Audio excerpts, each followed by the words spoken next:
jalan-jalan atau kemana-mana, yang kudu teman-teman punya adalah pet cargo nih teman-teman. Pet cargo adalah yang kayak gini. Nah, ini pet cargo nggak harus punya banyak, tergantung. Kalau punya yang satu ya satu aja. Ini karena aku punya 2 anjing dan 2 kucing, maka pet cargonya banyak. Ada yang modelnya kayak gini, bukaannya depan. Ini bukaan depan ya. Kemudian ada juga yang modelnya kayak begini. Ini Rio, ini murah meriah nih teman-teman. Kalau yang tadi tuh lumayan ratusan ribu ya. Kalau yang ini tuh murah, dulu aku beli 50 ribuan deh. Ini dari plastik dan bukaannya atas. Kalau buat kucing ya, terutama kucing Juwita, dia itu kan kucing rescue yang lumayan galak. Jadi susah agak dimasukin di bukaan depan ini, ngambilnya susah. Jadi kalau udah masuk, aku pas nariknya dia keluar itu agak bisa agak ada inilah, kadang-kadang dia mau gigit mau apa, jadi agak susah. Jadi kalau misalnya bukaan atas ini lebih mudah nih. Jadi kucingnya dimasukin, setelah itu kita ngangkatnya tuh jauh lebih enak dan gampang dan nggak mahal sih. Jadi pet cargo itu penting. Jadi kalau misalnya kita bawa ke klinik misalnya gitu kan, itu kita bisa tenteng pakai anabulnya, kita masukin di pet cargo dan kita bawa. Bisa naik mobil, bisa naik motor, ya kan, naik Grab atau naik go-car itu gampang gitu bawanya. Yang paling penting lagi adalah kayak first aid kit. Jadi obat-obatan ya, first aid kit. Jadi kalau misalnya kalian punya binatang di rumah, itu kalian kudu punya, nggak semua obat-obatan harus punya, tapi setidaknya standar kita harus punya sesuatu kalau ada emergency atau apa gitu ya. Kalian udah punya. Nih aku mau share sedikit nih. Jadi, sebentar. Obat-obatan yang bukan obat-obatan sih, perlengkapan P3K lah ya, P3K-nya binatang, hewan-hewan. Aku modelnya aku taruh satuin di dalam satu kotak nih teman-teman. Jadi yang nggak harus semuanya teman-teman kudu punya, yang wajib punya tuh antiseptik. Mereknya bisa macam-macam. Aku sih pakai Biodin. Jadi antiseptik ini untuk kayak betadinnya, dan ini juga kalau dijilat nggak apa-apa. Jadi aku kudu punya ini. Terus kemudian yang kalian kudu punya juga ini biasanya kalau misalnya ada kayak jamur atau apa, aku biasa olesin salep yang ini. Terus yang lainnya tuh aku punya ini Bounty. Sama ini juga kalau luka-luka nih, dulu aku diresepin, jadi aku beli. Nih kura-kura aku lagi pakai ini nih sekarang soalnya. Jadi salep Bounty ini biasanya ada lecet-lecet, itu juga bisa pakai ini. Kemudian yang lainnya wajib, misalnya ini pelontar obat. Jadi kalau misalnya amit-amit binatang atau anabulnya ada yang sakit dan harus minum obat dari dokter, kalau nggak bisa dicekokin langsung ke mulutnya, biasanya aku pakai pelontar ini. Nah, ada satu lagi yang terkait dengan first aid kit yang paling krusial, yaitu adalah ini nih teman-teman. Collar, Elizabeth collar atau collar bisa untuk anjing atau kucing ya. Kalian kalau misalnya binatangnya anabulnya cuma satu ya disesuaikan size-nya aja. Jadi aku punya hampir berbagai size ada nih. Jadi ada yang size-nya snowy, ini ada yang untuk cat kecil. Jadi lumayan punya banyak.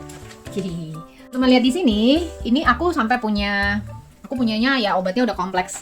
Aku punya banyak obat di sini dan sampai aku punya infus. Ini aku sampai punya jarumnya dan segala macam. Ini nggak wajib dimiliki ya. Tapi kalau misalnya kalian teman-teman mau punya juga nggak apa-apa sih. Karena ini biasanya aku punya karena Juwita itu harus diinfus setiap 2 hari atau 3 hari sekali karena dia punya sakit ginjal tahap awal. Jadi dibantu terapi fluid. Dan juga kalau misalnya emergency dehidrasi karena diare, muntah dan nggak mau makan, kita bisa infus sendiri. Oke. Tekniknya ada di video saya ya, teknik injeksi di bawah kulit. Kalau injeksi di vena biasanya aku bawa ke klinik sih. Kecuali nanti aku belajar lagi ya. Lalu yang lainnya ini sebenarnya ya ini untuk roller lint, untuk bersihin bulu-bulu ya.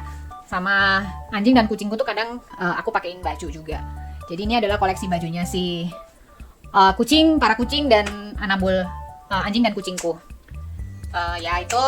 Terus ada satu lagi muscle, karena ini nggak wajib punya sih. Ini hanya informasi aja. Muscle ini biasanya kalau misalnya si Owi ini kadang-kadang suka rada galak sama orang lain gitu. Jadi dia kadang-kadang kita pakein masa kalau memang dia lagi di grooming atau di tempat-tempat yang ini kita pakein masa. Okay. Ada satu hal yang kita nggak boleh lupa, yaitu ini toys. Jadi toysnya para anabul nih. Jadi ini biasanya kalau kucing si Oren sama Juwita tuh kita godain mainan pakai bulu-bulu gini.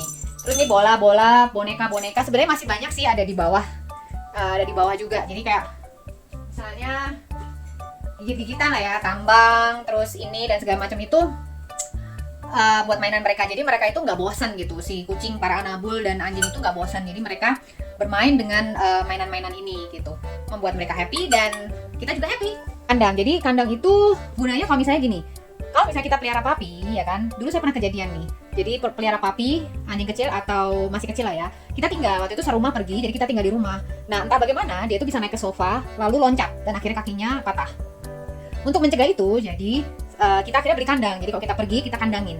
Jadi biar lebih aman dan dia ya nggak akan loncat-loncat. Atau selain loncat-loncat, itu juga ada satu lagi teman-teman. Kalau misalnya anjingnya ini destruktif, jadi suka gigit-gigit dan segala macam. Jadi kalau ditinggalin, itu barang-barang furniture bisa rusak, bisa digigitin, bisa dihancurin. Jadi kalau dimasukin kandang akan lebih aman. Jadi selain itu, fungsi kandang ini juga ada. Kalau misalnya lagi sakit, ya kan, lagi sakit dan butuh isolasi, itu kita bisa masukin kandangnya, jadi nggak perlu repot-repot. Jadi kandang itu bermanfaat banget lah. Setidaknya kalau misalnya punya, itu wajib punya satu dulu. Pun sebenarnya, jadi kalau aku sih lebih suggest kalau punya binatang itu ya jangan dikandangin terus. Jadi kalau punya binatang itu memang sudah harus siap untuk ya dilepas lah. Kalau di kandang itu hanya untuk kasus-kasus tertentu, misalnya kayak lagi sakit, atau kalau lagi kita pergi, atau kalau memang lagi benar-benar membutuhkan supaya dia di kandang untuk sementara waktu.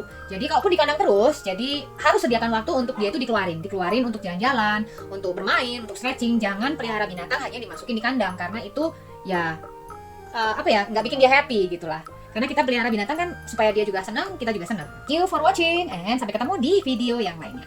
Ciao, ciao, ciao, ciao.